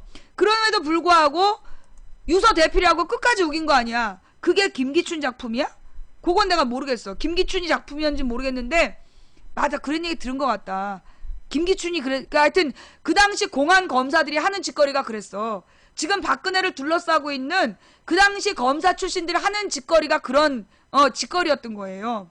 그래서 이제 가짜로 그 유서를 대필했다라는 사건을 조작을 해서 그 1991년에 분신 전국을 완전히 쑥대밭으로 만들고 공안 통치를 시작을 해. 공안 통치를 시작해가지고 많은 이 청년 학생들을 잡아들이고 그 죽어가는 청년들이 폭력 시위 때문에 죽어간다. 그러면서 폭력 시위를 근절하겠다 그러면서 대학생들을 막 연행을 해. 엄청 많이 잡아들여. 그래가지고 그 당시에 폭력 시위에 반대하고 평화 시위로 우리는 갈 테니 길을 열어라. 그런 흐름이 만들어지던 그게 1991년도의 역사였어요. 나는 그래서 그 당시에 그 분신이 날마다 이어지던 그 분신이 너무나 끔찍했어. 나는 분신이라는 방법을 별로 좋아하지 않아. 그래서 지난번에도 왜 그 국정원 댓글 사건의 진실을 밝히라 그랬던가? 그러면서 또 광주에 어떤 분이 그 서울에 저기 다리에 와갖고 분신을 했잖아요. 서울에 있는 다리에 와가지고 몸을 철사로 묶고 본인이 분신 자살을 했어. 근데 이제 그 당시에 그것도 굉장히 이놈들이 물타기를 한 거 아니야. 다른 사람이 불을 당겼다는 둥, 다른 사람이 불을 당겼다는 둥, 그러니까 쇠사슬로 묶었다는 둥, 그러면서 물타기를 하면서 그 분신이라는 방법이 사실은 사람들에게 공감을 받지 못해요. 사람들이 받아들이기에 너무나 끔찍한 방법이고, 특히 옛날에 전태일 열사 분신 같은 경우에는 영상 자료가 없었어. 근데 이렇게 막 노컷 뉴스 같은 데에서 영상으로 찍어갖고 그 장면이 지금 남은 거 아니에요? 그럼 이제 이런 장면들이 너무나 자극적이기 때문에 그 뜻과 취지보다는 그 방법적인 측면에 대한 비난이 더 많아. 나는 그 분신이라는 방법으로는 안 싸웠으면 좋겠어. 예. 나는 그 분신이라는 방법으로 싸우기보다는 살아서 싸우는 방법으로 가자. 저 새끼들은 우리가 분신을 해도, 우리가 1000명이 분신을 해도 눈 하나 깜짝 안 해. 전부 다 물타기 할 놈들이야. 근데 뭐하러 우리가 분신을 하냐고. 분신을 해봤자 저 새끼들 눈 하나 깜짝 안 해요. 차라리 끝까지 저 새끼들 앞에 가서 그 코앞에서 굶어 죽는 일을 하더라도 나는 분신은 하면 안 된다고 생각해. 예. 끝까지 살아서 싸워야지. 저놈들이 스스로 죽일 때까지 우리 목숨을 우리 스스로 버리지 말자. 나는 이제 그런 주장을 하는 사람인데, 그럼에도 불구하고 이 팔순 노인이 자기 몸에 불을 지른 건 얼마나 기가 막히면, 여러분 만약에 노무현 대통령이었고 노무현 대통령 형제가 저런 말을 했다면 대한민국 조중동이 어떻게 했을까요? 노무현이 대통령이었고 노무현의 형 노건평이 만약에 저런 이야기를 했다면, 노건평 씨가 저런 말을 했다면 과연 대한민국의 언론들이 이렇게 침묵했을까요? 아마도 노무현을 탄핵시키고 감옥에 가뒀을 거야. 안 그래? 그럼에도 불구하고 이 현직 대통령이 동생의 그런 망언에 대해서 사과도 없고 대응도 없고 그냥 고삐 풀린 망아지 마냥 그 미친 동생이 돌아다니면서 계속 뻘소리하고 앉아있는데 아무런 조치를 취하지 않아. 옛날에 노건평은요, 노무현 정권 때는 노건평네 골목 앞에 경찰이 지켰다는 거야. 출입을 통제하라고. 노무현 대통령이 자꾸만 형한테 가가지고 누가 뇌물을 주려고 그러고 접근을 하니까 형네 집 앞에 경비를 세웠다는 거야. 경찰이 출입을 통제하라고. 그만큼 형 친인척 관리를 했었던 거야. 그래도 두고두고 욕을 먹고 있는 거 아니에요, 지금까지? 그러다 얼마 전에도 노건평 씨가 돈 받았다고, 그 성완종 리스트였나? 성완종한테 돈 받았다고 막 언론에서 설레발 쳤잖아. 그래서 지금 노건평 씨가 고소한 상태로 알고 있어요. 허위사실이라고. 성완종한테 나 아무것도 받은 거 없다. 그래서 지금 고소고발 들어간 걸로 알고 있어. 이것들이 뻑하면 노무현 팔고, 뻑하면 노건평 팔고, 그러다가 이제 성완종 리스트를 노건평으로 덮으려고 그러다가 노건평 씨가 열받아가지고 지금 고소한 거 아니야? 잘한 것 같아요. 예. 성완종 특별사면에 노건평한테 돈 줬다는 개뻥을 치면서 말이야. 지랄 연병을 하고 있죠. 예. 그래놓고 후속 보도도 없고, 예. 하여튼, 그 다음에 노무현 대통령이, 어마어마한 비자금을 조성했다. 그렇게 얘기한 사람이 있었어. 그게 누구야? 조현오. 이 조현오가 서울경찰청장 출신인데, 이 조현오 전 경찰청장이 그 경찰들한테 강의를 하면서 노무현 대통령이 자살한 이유가 그 자살하기 전날 거액의 차명 계좌가 발견됐기 때문에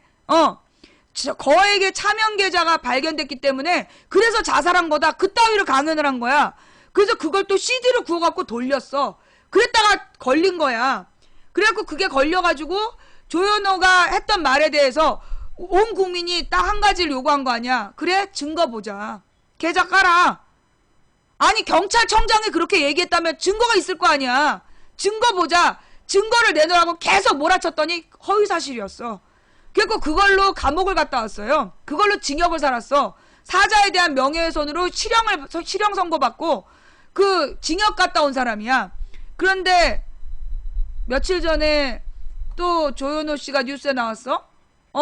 조현호 씨가 또 뉴스에 나왔는데 어떤 뉴스더라?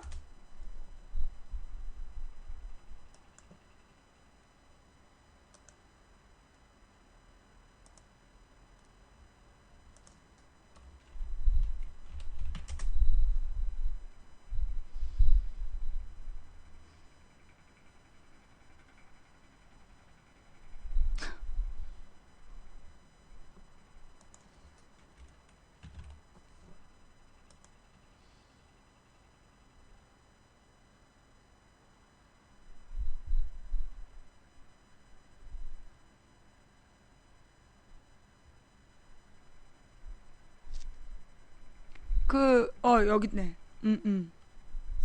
고마워요. 내가 뉴스를 검색하고 있는데 찾을 수가 없었어, 제목을. 예.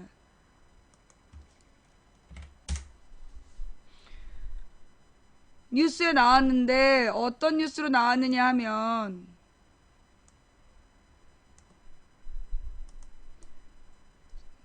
수뢰 혐의가 뭐예요? 야, 굉장히 말 어렵게 썼어. 뇌물 받았다고.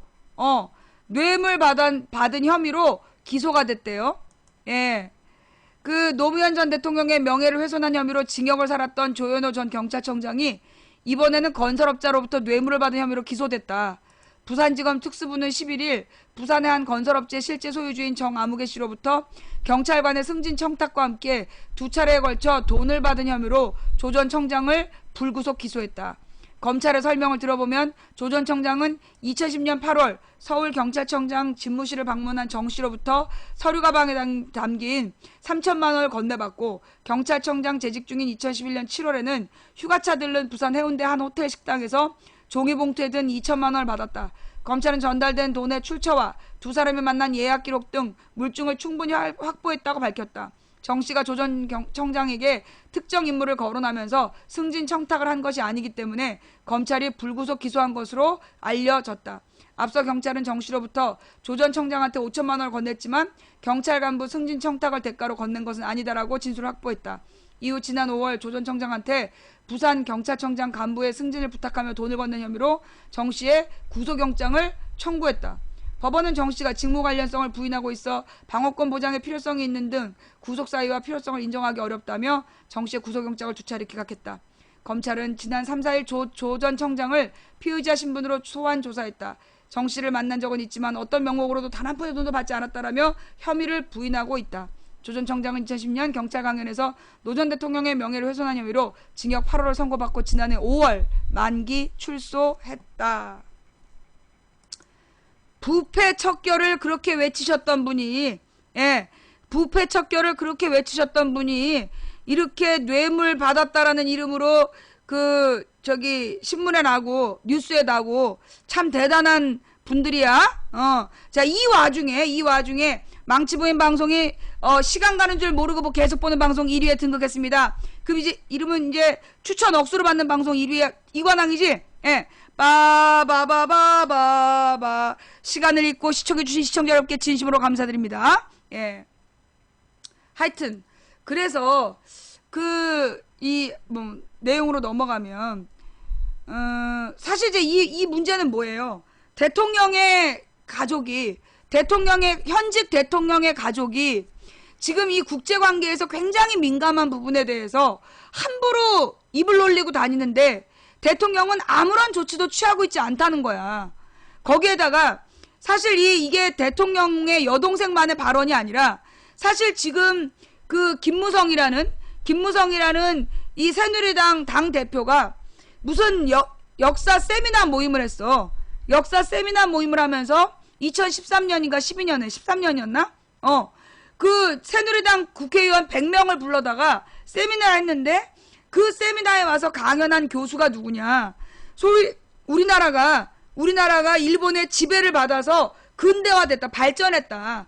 조선은 망하기 잘했다. 이런 주장을 하는 뉴라이트 교수한테 역사 세미나를 새누리당 100명의 국회의원이 모여갖고 그걸 듣고 앉아 있었던 거야, 강연을. 이 뉴라이트 사상이 기본적으로 일본에게 매우 감사하면서 그리고 이승만을 건국의 아버지라고 주장하는 그 뉴라이트 역사관을 갖고 있는 사람들의 무리가 지금 김무성의 역사 세미나 핵심 내용 아니에요? 그 다음에 박근혜는 소위 친일파의 거두라고 할 수 있는 조선일보에다가 존경하는 사장님이라고 이름을 부른 상황이고, 그리고 이제까지 이 친일 청산을 위해서 아무것도, 그러니까 과거의 반민족 행위자 처벌을 위해서 아무것도 지금 하는 게 없단 말이야. 그런 상태에서 여동생이 그렇게 막말을 하고 다녔으면, 정치적 역사적 망언을 했으면 언니로서 그걸 잘못했다라고 분명히 조치를 취하든가, 바깥에 돌아다니지 못하도록 출국 금지 내지는 가택 연금을 시킨다든가, 아니면 청와대 차원에서 고소를 한다든가 뭔가 조치를 취해야 될 거 아니야. 근데 사실 이제 보니까 남동생도 지금 법원에서 무슨 강제 구인 영장인가 나왔다며. 왜 그러는 거예요? 박지만이도 대통령의 남동생도 뭔가 이렇게 잘못이 있어갖고 법원에서 강제 구인장이 나왔다는 얘기가 있어. 증인으로 신청을 했는데 계속 안 나가는 모양이야. 강제 구인장이 발부됐다는 그런 얘기도 지금 들리고 있고, 아주 집안이 콩가루 집안이야. 집안이 콩가루 집안인데, 이 콩가루는 맨 처음에 누가 콩가루 만들기 시작했어? 박정희가 만들기 시작한 거야. 박정희가 정말 대일본 제국에 개처럼 말처럼 충성하겠다고 혈서를 썼던 순간부터 이미 그 집안은 그렇게 되어 있었던 거예요. 그러면서 이제 이 독도 이야기, 계속해서 이제 또 독도 이야기가 나오는데, 여러분이 독도에 대해서요, 우리가 반드시 잊지 말아야 될 게 있어. 뭐야? 독도 밀약, 독도 밀약 찾아보세요. 독도 밀약이라는 게 뭐냐 하면, 이제 그 이승만을 국민들이 내쫓았잖아. 이승만을 국민들이 내쫓고 민주정부를 수립했단 말이야. 근데 민주정부 수립했고 1년 만에 박정희가 쿠데타를 일으켜갖고 민주정부를 내쫓고 지네가 이제 군사정권을 세웠잖아. 군사정권을 세워놓고 뭔가 눈에 띄는 뭔가 성과를 내야 된다 이러면서 제일 먼저 추진한 일이 한일 수교 정상화야. 정상화란 이름으로 한마디로 굴욕적인 대일 외교를 한 거야. 그래서 일본하고 외교 관계를, 국교를 다시 맺으면서 조건이 뭐냐? 정신대, 위안부, 강제징용, 징병 이런 희생자들이 절대 개인의 보상을 청구하지 않겠다라는 각서를 쥐가 썼어. 자기가 이렇게 대신 쓰고, 그러면서 그 일본으로부터 돈을 빌린 거야. 돈을 빌려서 경부고속도로 만드는데 돈을 다 낭비해버린 거예요. 근데 그 당시에 이것만 공개적으로 알려져 있었는데, 우리는 독도 밀약을 전혀 몰랐어. 독도 밀약이라는 게 알려진 게 언제냐면, 노무현 대통령 때예요. 노무현 대통령 때, 그때 이제 계속해서 한나라당 의원들이랑 한나라당 지지자들이 김대중이 독도 팔아먹었다 난리도 아니었어. 지금 막 세월호 유가족이 돈 요구했다는 거짓말 퍼뜨리듯이 김대중이 독도 팔아먹었다고 난리가 난 거야. 모든 게시판에 도배를 했어. 그러니까 노무현 대통령이 열받아가지고, 언제 김대중 대통령이 독도를 팔아먹었냐. 솔직히 독도 문제는 박정희 때문에 생긴 거 아니냐. 박정희 전 대통령 때 독도 밀약을 맺어서 그래서 지금까지 문제가 된 거 아니냐라고 까버린 거야. 그래서 노무현 대통령이 그 뒤로 조중동한테 디립다 까인 거예요. 그게 2005년인가 6년에 그걸 발표를 해버렸어. 그 내용이 뭐였느냐? 독도 밀약의 내용이 뭐야? 일본에서 한일 수교를 맺는 조건으로 독도를 돌려달라고 그런 거야. 독도는 진해 섬이라고. 그러니까 이제 김종필이가 그 당시 협상 대표였는데, 김종필이가 협상을 하면서 독도가 문제다. 그러니까 아예 독도를 폭파해버릴까? 이러면서 박정희랑 둘이서 농담을 했다는 거야. 박정희랑 둘이서 독도를 폭파하자는 농담을 하면서 뭐 껄껄거렸다는 얘기를 지네들이 나중에 어딘가에 또 썼어. 그게 또 기록으로 나온 거야. 근데 하여튼 그 김종필이가 독도를 폭파할 수는 없으니까 내놓은 밀약이 뭐였냐? 그 김종필과 일본의 누구 사이에 맺은 밀약이야. 그 밀약의 내용이 뭐였냐 하면, 독도는 양국이 각자 소유를 주장한다. 그게 밀약의 첫 번째 항목이야. 그러면 이미 박정희가 독도를 공동 소유하기로 한 거예요. 양국이 각자 자기 땅이라고 주장한다. 그리고 양국 정부는 거기에 대해서 반론하지 않는다. 그게 지금 처음 듣는 분 계세요? 그게 박정희가 맺은 독도 밀약이야. 독도는 양국이 공동으로, 양국이 각자 자기 땅이라고 주장한다. 그러면서 양국 정부는 그 독도 문제에 대해서 반론하지 않는다. 상대방 국가의 주장을 반론하지 않는다. 정부 차원에서. 그걸 이미 정한 거야. 두 번째 내용은 뭐냐면, 독도는 군대를 독도는 현재처럼 한국이 점유하되 군대를 주둔시킬 수 없다.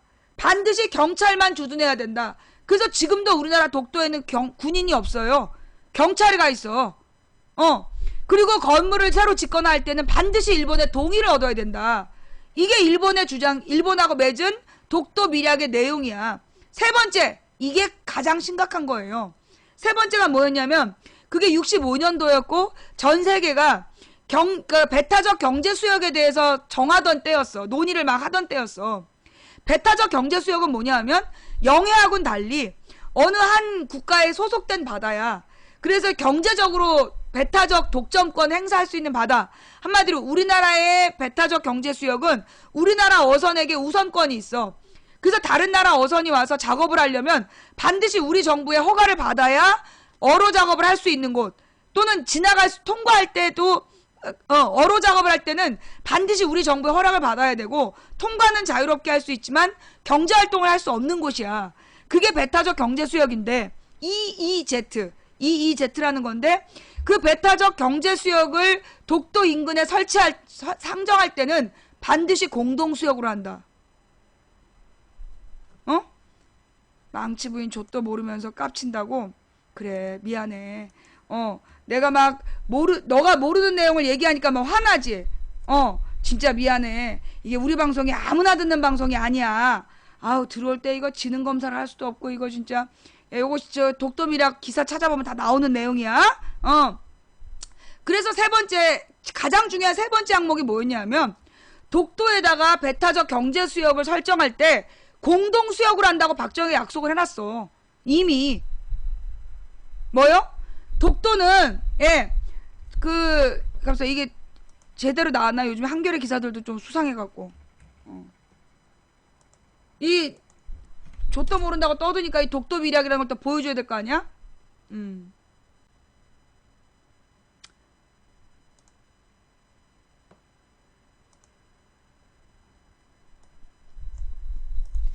독도 문제 빌미가 된 친일군인 박정희의 독도 미략. 5.16 쿠데타 50년 다시 뽑고 싶은 대통령 1위의 부끄러운 친일 행적. 일본통 경제학자가 쓴 독도 미략. 대일 저자세 외교 낱낱이 파헤쳐. 16일 육군 소장 박정희가 김종필 등 일단의 청년 장교를 이끌고 쿠데타를 감행한 지 50년이 되는 날이다. 쿠데타 성공의 반세기 사망 32년에 지금도 박정희의 인기가 높은 편이다. 더 좋은 민주주의 연구소가 여론조사 전문기관 리서치뷰에 의뢰해서 9일부터 10일 자동응답 어쩌고저쩌고 했더니 뭐예요? 전현직 대통령 재출마했을 경우 지지할 수 있는 사람을 물어봤어. 그랬더니만 57.5%가 박정희를 찍었다는 거 아니에요? 노무현 47.4, 김대중 39.3, 이명박 16.1을 제치고 1위를 차지했다. 박정희는 재출마 시 지지하지 않겠다는 의견에서도 가장 낮았다. 박근혜 전 한나라당 대표가 차기 대권주자 후보 지지도를 묻는 각종 여론조사에서 1위를 차지하고 있는 것도 아버지 박정희의 후광을 힘입은 바가 크다. 조국의 근대화와 아유 잠깐만요. 지금 우리 벌레들이 막 소금친 지렁이 같아요.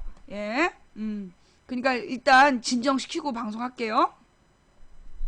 조국 군대와 경제회생의 지도자라는 박정희 이미지가 세월이 지나도 좀처럼 색발하지 않는 채 어떤 면에서는 신화화하고 있는 것이다.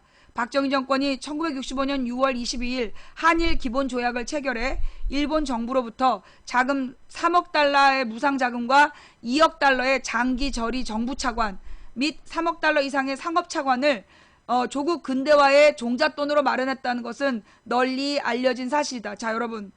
그러니까 총 그 8억을 가져왔는데 그 중에 3억만 공짜고 5억은 빌린 돈이야. 5억을 빌려오면서 일본의 만행으로 강제징용, 징병, 그 위안부로 끌려갔던 사람들이 개인적으로 손해배상 청구를 하지 않겠다는 약속을 해준 거야. 아니 돈을 빌리는 조건으로 왜 그런 약속을 해주냐고. 그 다음에 이 독도미략도 해준 거예요. 이것을 조국 군대와의 종잣돈으로 마련했다는 것은 널리 알려진 사실이다.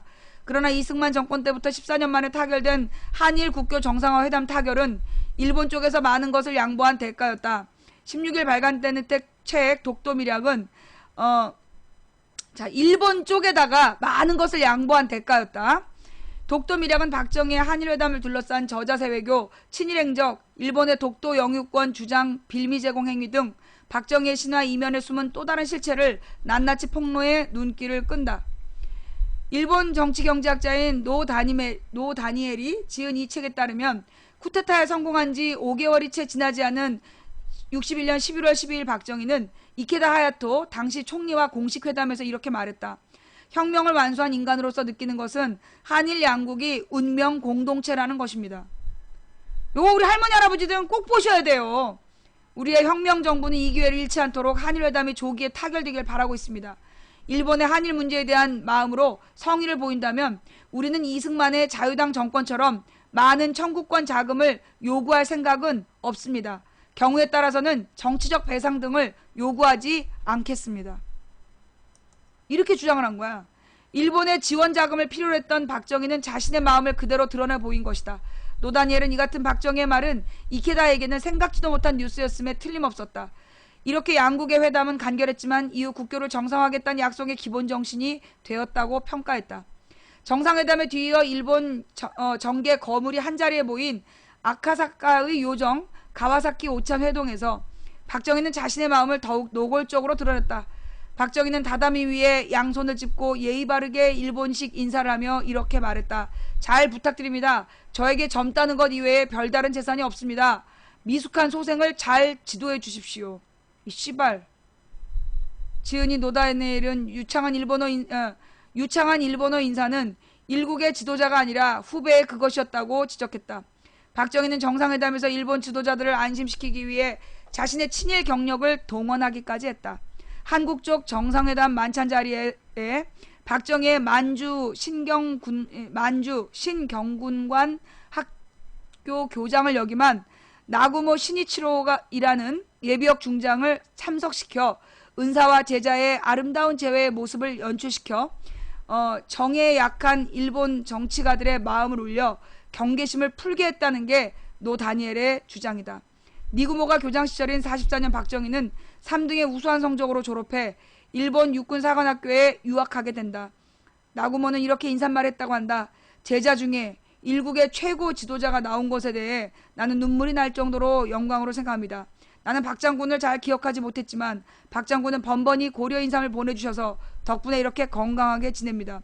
그러니까 박정희가 아주 오랫동안 일본군 군관학교 교장한테 인삼을 계속 보내왔던 거야. 박정희에게 친밀감을 느끼고 있던 기시노부스케 전 총리는 아베 신조 전 총리의 외할아버지래. 그 기시노부스케 전 총리는 박정희를 요정 가조로 초대했다. 그는 자신의 회고록에서 당시 박정희가 했다는 말을 이렇게 적고 있다. 자기들 젊은 육군의 군인들이 군사혁명으로 일어난 것은 구국의 일념으로 타올랐기 때문이며 일본 메이지 유신의 지시를 떠올렸다는 것입니다. 당신의 선배인 요시다 쇼인 선생과 다가스키 신사쿠 그리고 구사키 겐지 등처럼 했다고. 박정희가 일본군 앞에 가가지고 지금 한일 수교를 구걸하면서 자기가 메이지 유신을 흉내내서 5.16 쿠데타를 일으켰다라는 것을 지금 당당하게 밝히고 있는 장면인 거죠. 기가 막혀서 도저히 읽을 수가 없다 진짜 씨발. 자, 지은이는 이에 대해 박정희는 기시를 비롯해 일본의 정치인들이 존경하는 바쿠 말기 지사들의 정신을 배워 그들처럼 일본의 메이지 유신에 상응하는 위로부터의 혁명을 한국에서도 전개하고 싶다는 야망을 밝힌 것이라고 평가했다. 48년부터 50년, 58에서 63년 주한 미군 대사관에서 정무 참사관으로 근무한 그레고리 핸더슨은 자신의 저서에서 박정희를 중심으로 한 혁명 세력의 통치 스타일에 대해 옛 일본군의 쿠데타를 모방한 것이라고 평가했다. 상급 장교들은 30년 초반 일본 청년 장교 집단이 일본의 문관 정치에 대해 실력 행사를 한 쿠데타를 머릿속에 담고 있었다. 박정희가 한일회담, 이 사진은 뭐냐면 1964년 6월 3일 박정희 정권은 비상계엄을 선포해 한일회담 반대 시위를 진압했다. 당시 시위에 앞장선 대학생들을 중심으로 한 탄생한 63세대는 이후 유신 독재 타도 투쟁의 전면에 서게 된다. 지금 이제 이 학생들을 지금 이 군인 경찰을 동원해 가지고 지금 시위하는 학생들을 붙잡고 있는 장면이죠. 박정희가 한일회담에 얼마나 서둘렀는지는 한일회담의 최대 걸림돌이었던 이른바 독도 문제에 대해 미해결의 해결을 시도한 일본 정부와 독도 미력을 체결한 데에서 여실히 드러난다. 박정희는 외무장관, 주일 한국대사 등 공식 협상 창구를 배제한 채 김종필의 친형으로 일본 통인 김종락을 동원해서 막후 협상을 맡겨서 결국 독도 다케시마 문제는 해결해야 한다는 것으로서 해결한 것으로 간주한다. 따라서 조약에서는 언급하지 않는다는 미략을 성사시켰다고 노다니엘은 이 책에서 폭로했다. 독도 다케시마 문제는 해결해야 한다는 것으로서 해결한 것으로 간주한다. 따라서 조약에서는 언급하지 않는다는 미략을 성사시켰다. 라고 노다니엘이 폭로했다. 특히 독도미략 1항은 양국은 자국의 영토라고 주장하는 것을 인정하며 동시에 그것에 반론하는 것에 이론이 없다고 허용함으로써 일본 정부에게 결국 독도미략을 근거로 매년 영유권 주장할 수 있는 빌미를 제공했다. 여기 나오잖아. 그러니까 그것에 반론하는 것에 이론이 없다라고 허용함으로써 이게 뭔 말이야. 좌우지간 하여튼 양국이 자국의 영토라고 주장하는 것을 인정하며 이때 이미 박정희가 독도를 일본에 공동 소유하는 걸로 약속을 해준 거라고. 일본 정부가 독도미략을 근거로 매년 영유권 주장할 수 있는 빌미를 제공했다. 65년 12월 27일 한일회담을 공식적으로 마무리하기 위해 서울을 방문한 시이나 S 사부로 외상의 환영 만찬 때 장군들을 응원단으로 동원하기까지 했다. 노 다니엘은 5.16 주도 세력과 12.12 주도 세력의 또 다른 공통점은 둘 다 박정희 팬클럽에 가까운 모임으로 박정희의 가치관과 세계관, 특히 일본에 대한 관념을 공유했다고 지적했다. 한마디로 전두환, 노태우도 친일파란 얘기야. 하나회 멤버들인 12.12 주도 세력은 무엇보다 박정희가 보여준 일본식 군인 정신에 동경을 가지고 있었다는 것이다. 그들은 일본의 여류 소설가 야마사키 도요코의 장편소설 불모지대를 애독하고 그 주인공의 실제 모델인 이토추 상사의 세지마 류조를 존경했다. 정말 지랄 연병을 하고 있다. 실제 세지마는 하나회 출신인 전두환, 노태우에게 자신이 영향을 끼쳤다고 회고록인 이쿠산가에서 수레했다. 쇼와 55년, 즉 1980년 3월에 이병철 회장에게 연락이 와 한 번 꼭 방한하셔서 군의 선배로서 전두환, 노태우 두 장군을 격려하시고 조언을 해주기 바란다. 이병철이 누구냐 하면 갑자기 왜 내려가고 그래 화면이. 이병철이 누굽니까? 이건희 아버지죠.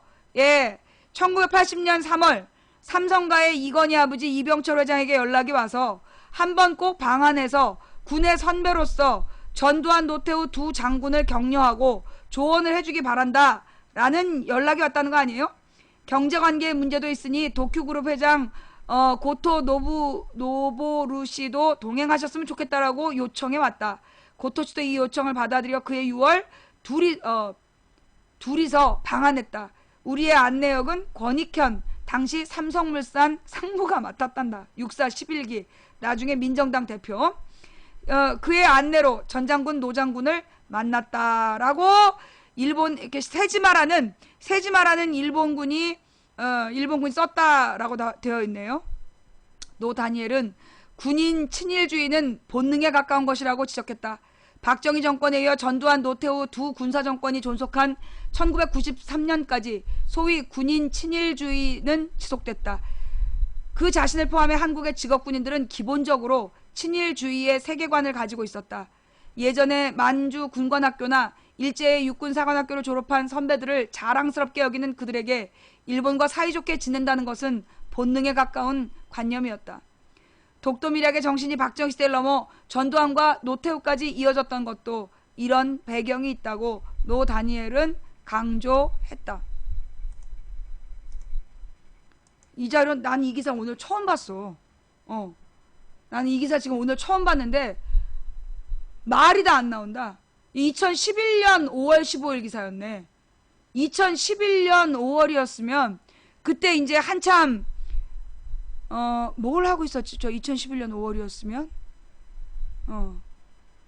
저때 나한테 막 케이블 방송에서 연락 오고 막 그러던 때였어. 그러던 때인데 이런 기사가 났었네. 자, 여러분 어떠세요? 예, 어떠세요? 지금 이 기사 여러분도 오늘 처음 보신 분이 대부분이죠? 내가 처음 보니 뭐 여러분들도 거의 처음 보실 것 같아요. 이 방송 왜 해요? 이 방송 왜 봐요? 예. 자, 일단 독도 미략이라는, 그래서 독도의 공동소유권을 박정희가 일본에게 줬다는 것을 오늘 처음 아신 분 손. 독도 미략. 내가 독도 미략이라는 게 있다고 얘기를 해도 그동안 안 믿었잖아. 그러면서 나한테도 아까 좆도 모르면서 떠든다고 지랄했던 니마